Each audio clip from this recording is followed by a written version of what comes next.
नमस्कार विद्यार्थी मित्रांनो, माझं नाव सुहास भिसे. स्वागत आहे तुमचं सर्वांचं परत एकदा करंट अफेअर्स मराठी या आपल्या मायबोली भाषेतील एज्युकेशनल यूट्यूब चॅनलमध्ये. विद्यार्थी मित्रांनो, सर्वप्रथम किंवा पहिल्यांदा जर तुम्ही या चॅनलवरील व्हिडिओ पाहत असाल तर या ठिकाणी चॅनलला तुम्ही अवश्य सबस्क्राइब सुद्धा करून घेऊ शकता. वही आणि पेन घेऊन लगेच बसा. आजचा जो काही आपला महत्त्वाचा मुद्दा आहे तो अत्यंत महत्त्वाचा मुद्दा आहे. त्या मुद्द्याचं नाव लगेच लिहून घ्या. राष्ट्रपती पद सध्याचे जे काही नवीन निवडून आलेले 15वे राष्ट्रपती आहेत द्रौपदी मुर्मू आणि राष्ट्रपती या पदाबद्दल 20 महत्त्वाचे काही कलम, या तीन गोष्टींबद्दल आपण चर्चा करणार आहोत. मी परत एकदा सांगतो, राष्ट्रपती पदाबद्दल आपण माहिती घेणार आहोत. नवीन जे काही 15वे राष्ट्रपती निवडून आलेले आहेत द्रौपदी मुर्मू यांच्याबद्दल सुद्धा आपण माहिती घेणार आहोत आणि राष्ट्रपती पदाबद्दल 15 ते 20 काही महत्त्वाचे कलम आहेत त्याच्यावरती सुद्धा आपण चर्चा करणार आहोत. या तीनही गोष्टी एकाच व्हिडिओमध्ये आपण कव्हर करणार आहोत. तुम्ही कुठल्याही एक्झामची तयारी करा, याच व्हिडिओमधील तुम्हाला 1 ते 2 मार्काला 100% प्रश्न बघावयास भेटणार आहे. ठीक आहे, चला तर मग आपण आजच्या व्हिडिओला सुरुवात करूया. काळजीपूर्वक ऐका. पहिला प्रश्न काय आहे? भारताचे पहिले राष्ट्रपती कोण होते? तर त्यांचं नाव आहे राजेंद्र प्रसाद. दुसरा प्रश्न लिहून घ्या. भारताचे पहिले राष्ट्रपती कोणत्या राज्याचे होते? तर ते होते बिहार राज्याचे. तिसरा प्रश्न लिहून घ्या. भारताचे पहिले मुस्लिम राष्ट्रपती कोण होते? तर त्यांचं नाव आहे डॉक्टर झाकीर हुसेन असं त्यांचं नाव आहे. त्याच्यानंतर चौथा प्रश्न लिहून घ्या. भारताचे पहिले दलित राष्ट्रपती कोण आहेत? तर त्यांचं नाव होतं के नारायणन असं त्यांचं नाव होतं. पुढचा प्रश्न, भारताचे पहिले शीख राष्ट्रपती कोण होते? तर त्यांचं नाव आहे ग्यानी जैल सिंग असं त्यांचं नाव आहे. त्याच्यानंतर पुढचा प्रश्न, 6वा प्रश्न, भारताच्या पहिल्या महिला राष्ट्रपती कोण होत्या? तर त्यांचं नाव होतं श्रीमती प्रतिभाताई पाटील. या ठिकाणी 12व्या क्रमांकाच्या कोण होत्या? पहिल्या महिला राष्ट्रपती होत्या. 12व्या क्रमांकाच्या प्रतिभाताई पाटील या पहिल्या महिला राष्ट्रपती होत्या आणि आपल्या ज्या काही द्रौपदी मुर्मू आहेत या 15व्या क्रमांकाच्या राष्ट्रपती आहेत. एवढीच गोष्ट तुम्हाला लक्षात ठेवायची आहे. पुढचा प्रश्न, प्रश्न क्रमांक 7वा, भारताचे कोणते राष्ट्रपती बिनविरोध निवडले गेलेले होते? तर नीलम संजीव रेड्डी असं त्यांचं नाव आहे. पुढचा प्रश्न, भारताच्या कोणत्या 2 राष्ट्रपतींचा त्यांच्या कार्यकाळामध्ये मृत्यू झाला आहे? तर त्या 2 राष्ट्रपतींचं नाव आहे, पहिल्यांचं नाव आहे झाकीर हुसेन आणि दुसऱ्या राष्ट्रपतींचं नाव आहे फखरुद्दीन अली अहमद. पुढचा प्रश्न लिहून घ्या. भारतीय राष्ट्रपती निवडणूक 15व्या राष्ट्रपती पदासाठी झालेली आहे. कितव्या राष्ट्रपती पदासाठी झाली आहे? 15व्या राष्ट्रपती पदासाठी झालेली आहे. पुढचा प्रश्न, मग भारताचे 15वे राष्ट्रपती म्हणून द्रौपदी मुर्मू यांची निवड झालेली आहे. पुढचा प्रश्न लिहून घ्या. राष्ट्रपती पदाची शपथ द्रौपदी मुर्मू यांनी 25 जुलै 2022 रोजी घेतलेली आहे. पुढचा प्रश्न, द्रौपदी मुर्मूंचा जन्म एका संताली आदिवासी कुटुंबामध्ये झालेला आहे. त्यांचा जन्म 20 जून 1958 ला झालेला आहे. कोठे झाला असं विचारलं तर ओडिसा राज्यातील मयूरभंज जिल्ह्यामध्ये त्यांचा जन्म झालेला आहे. सद्यस्थितीमध्ये त्यांचं वय हे वर्ष 64 एवढं त्यांचं वय आहे. राजकीय पक्ष कोणता आहे त्यांचा? तर भारतीय जनता पक्ष म्हणजे भाजप या पक्षाला त्या बिलॉंग करतात. या ठिकाणी त्यांचे जे काही स्पाऊज, जे काही त्यांचे जोडीदार होते त्यांचं नाव काय होतं? श्यामचंद्र मुर्मू असं त्यांचं नाव होतं, ज्यांचं निधन या ठिकाणी 2014 मध्ये झालेलं आहे. हे जे काही नवीन 15व्या क्रमांकाचे द्रौपदी मुर्मू हे जे काही राष्ट्रपती निवड झालेली आहे त्यांची, ते अगोदर कोण होते? तर त्यांनी या ठिकाणी 18 मे 2015 रोजी झारखंडचे राज्यपाल म्हणून देखील शपथ घेतली होती. 2015 ते 2021 या कार्यकाळामध्ये या ठिकाणी द्रौपदी मुर्मू या झारखंडच्या राज्यपाल होत्या. त्याच्यानंतर 18वा पॉइंट लिहून घ्या. झारखंडच्या पहिल्या महिला राज्यपाल द्रौपदी मुर्मू बनलेल्या होत्या. पुढचा प्रश्न, ओडिसातून भारतीय राज्याचा राज्यपाल म्हणून नियुक्त झालेल्या त्या पहिल्या महिला आदिवासी नेत्या होत्या. 20वा पॉइंट, द्रौपदी मुर्मू भारताच्या स्वातंत्र्यानंतर जन्मलेले पहिले राष्ट्रपती आहेत.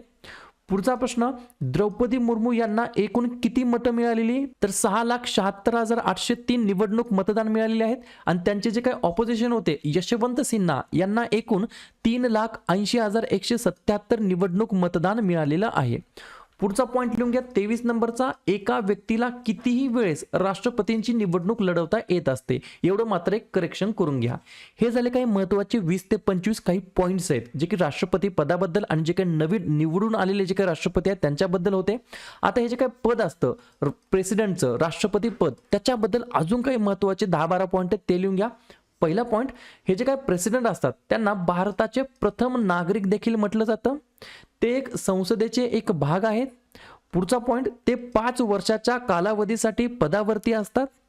पुढचा पॉइंट, त्यांनी वयाची 35 वर्षे पूर्ण केलेली असावीत. कशासाठी? जेव्हा ते राष्ट्रपतीच्या निवडीसाठी थांबत असतात. त्याच्यानंतर हे जे काही राष्ट्रपती असतात ते लोकसभेचे सदस्य म्हणून निवडून येण्यासाठी पात्र असले पाहिजेत. त्याच्यानंतर भारताचे सरन्यायाधीश राष्ट्रपती यांना राष्ट्रपती पदाची शपथ देत असतात. राष्ट्रपती आपला राजीनामा भारताच्या उपराष्ट्रपतींकडे देत असतात. पुढचा पॉइंट, राष्ट्रपतींना संविधानाचे उल्लंघन झाल्यासच काढता येत असतं. पुढचा पॉइंट, अध्यक्षाची निवड भारतीय आयोग निवडणुकीद्वारे केली जात असते. क्लिअर झाल्या गोष्टी. आता हे जे काही प्रेसिडेंट असतात, अध्यक्ष असतात, त्यांना काय काय कामं असतात तर त्यांना खालील नियुक्ती करण्यासाठी जबाबदार आहेत. कोण? भारताचे प्रेसिडेंट. ते कोणाकोणाची नियुक्ती करतात? राज्यांचे राज्यपाल, त्यानंतर भारताच्या सर्वोच्च न्यायालयाचे मुख्य न्यायाधीश आणि इतर राज्यातील किंवा केंद्रशासित प्रदेशातील उच्च न्यायालयाचे जे काही न्यायाधीश असतात त्यांची नियुक्ती करण्यासाठी जबाबदार असतात. त्याच्यानंतर राष्ट्रीय राजधानी दिल्लीचे मुख्यमंत्री कोण आहेत? अरविंद केजरीवाल. तर त्यांना सुद्धा या ठिकाणी नियुक्त कोण करतं? प्रेसिडेंट करतात. त्यानंतर भारताचे नियंत्रक आणि महालेखा परीक्षक यांची सुद्धा नियुक्ती अध्यक्ष करत असतात.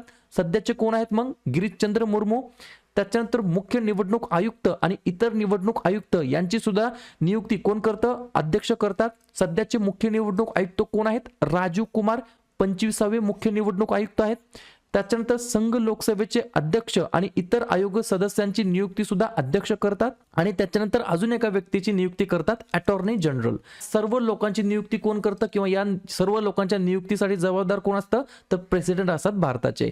आणि सध्याचे अटॉर्नी जनरल कोण आहेत? के वेणुगोपाल. आता हे झाले विद्यार्थी मित्रांनो, प्रत्येक गोष्ट आपण पाहिली. प्रेसिडेंट पदाबद्दल आपण माहिती घेतली. नवीन 15व्या क्रमांकाचे जे काही प्रेसिडेंट निवडून आले द्रौपदी मुर्मू यांच्याबद्दल आपण माहिती घेतली. आता हे जे काही पद आहे प्रेसिडेंट, त्याच्या रिलेटेड काही महत्त्वाचे आर्टिकल्स आहेत, आर्टिकल्स रिलेटेड टू प्रेसिडेंट, त्याच्यावरती आपण एकदा नजर टाकूया. पहा, कलम 52 काय सांगतो? भारताच्या राष्ट्रपतींबद्दल सांगतो. कलम 53 काय सांगतो? राष्ट्रपतींची कार्यकारी शक्तीबद्दल सांगतो. कलम 54 काय सांगतो? राष्ट्रपतीच्या निवडणुकीबद्दल सांगतो. कलम 55 मध्ये काय सांगण्यात आलं आहे? निवडणुकीची पद्धतबद्दल सांगण्यात आलेलं आहे. कलम 56 मध्ये टर्म बद्दल सांगण्यात आलेलं आहे. कलम 57 मध्ये इलिजिबिलिटी बद्दल सांगण्यात आलेलं आहे, म्हणजे पात्रता. कलम 58 बद्दल क्वालिफिकेशन बद्दल सांगण्यात आलेलं आहे. कलम 59 मध्ये राष्ट्रपती पदाच्या अटींबद्दल सांगण्यात आलेलं आहे. कलम 60 मध्ये राष्ट्रपतींनी दिलेली शपथ किंवा प्रतिज्ञा याच्याबद्दल सांगण्यात आलेलं आहे. कलम 61 मध्ये आहे राष्ट्रपतींच्या महाभियोगाची प्रक्रिया, याच्याबद्दल सांगण्यात आलेलं आहे. कलम 62 मध्ये काय आहे? अध्यक्षांच्या पदावरील रिक्त जागा भरण्यासाठी निवडणूक घेण्याची वेळ आणि कॅज्युअल रिक्त जागा भरण्यासाठी निवडलेल्या पदाची मुदत किंवा व्यक्ती याच्याबद्दल सांगण्यात आलेलं आहे. त्याच्यानंतर कलम 70 काय आहे? इतर आकस्मिक परिस्थितीमध्ये राष्ट्रपतींची कार्य पार पाडणे याच्याबद्दल सांगण्यात आलं आहे. कलम 71 मध्ये काय आहे? राष्ट्रपतींच्या किंवा उपाध्यक्ष यांच्या निवडीशी संबंधित बाबीबद्दल सांगण्यात आलं आहे. कलम 72 मध्ये काय आहे? माफी देण्याचा राष्ट्रपतींचा अधिकाराबद्दल सांगण्यात आलं आहे. कलम 74 मध्ये आहे राष्ट्रपतींना मदत आणि सल्ला देण्यासाठी मंत्री परिषद याच्याबद्दल सांगण्यात आलं आहे. कलम 75 मध्ये आहे मंत्र्यांसाठी इतर तरतुदीबद्दल बोलण्यात आलेलं आहे. कलम 87 मध्ये सांगण्यात आलं आहे राष्ट्रपतींचे विशेष अभिभाषण याच्याबद्दल बोलण्यात आलं. कलम 123 मध्ये सांगण्यात आलं अध्यादेशासाठी याच्याबद्दल माहिती देण्यात आली आहे. आणि कलम 143 मध्ये सांगितलंय सर्वोच्च न्यायालयाचा सल्ला घेण्याचा राष्ट्रपतींचा अधिकार याच्याबद्दल बोलण्यात आलं. आजच्या व्हिडिओमध्ये म्हणजेच 25 जुलै 2022च्या व्हिडिओमध्ये आपण काय पाहिलं? 3 गोष्टींचा आपण अभ्यास केला. पहिली गोष्ट, जे काय प्रेसिडेंट असतात त्यांचे जे काय हिस्ट्रीमधील आतापर्यंतचे प्रेसिडेंट होते त्याच्यावरील माहिती घेतली. दुसरा पॉइंट, जे 15वे प्रेसिडेंट निवडून आले त्यांच्याबद्दल आपण माहिती घेतली. तिसरा पॉइंट, जे काही प्रेसिडेंट पदाबद्दल काही महत्त्वाच्या गोष्टी असतात त्याच्याबद्दल माहिती घेतली. आणि चौथा पॉइंट, जे काही प्रेसिडेंट रिलेटेडचे महत्त्वाचे कलम असतात, आर्टिकल्स असतात, या 4ही गोष्टींची आपण माहिती घेण्याचा प्रयत्न केला आहे. मी अशी आशा बाळगतो की हे सर्व गोष्टी व्यवस्थितपणे तुम्ही वहीमध्ये लिहून घेतले असताल.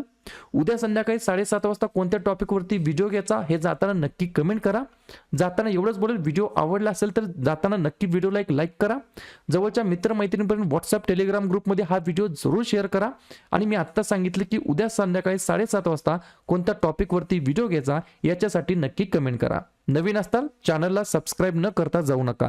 अवश्य चॅनलला सबस्क्राईब करून घ्या, जेणेकरून दिवसभरामध्ये 2 व्हिडिओ अपलोड होतात, एक सकाळी 6 वाजता आणि एक दुसरं संध्याकाळी 7:30 वाजता.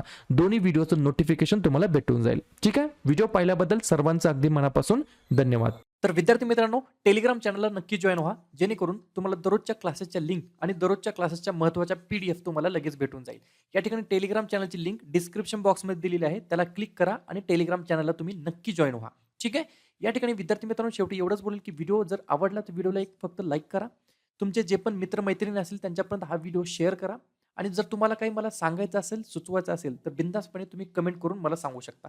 आणि या ठिकाणी चॅनलला अजूनही सबस्क्राईब नसेल केलं तर चॅनलला तुम्ही लगेच सबस्क्राईब करून घ्या, जेणेकरून जेवढेही अभ्यासाचे व्हिडिओ असतील त्या सर्व अभ्यासाच्या व्हिडिओचं नोटिफिकेशन तुम्हाला सर्वात अगोदर भेटून जाईल. ठीक आहे. आता भेटूया उद्या सकाळच्या 7 वाजताच्या भागामध्ये. तोपर्यंत धन्यवाद.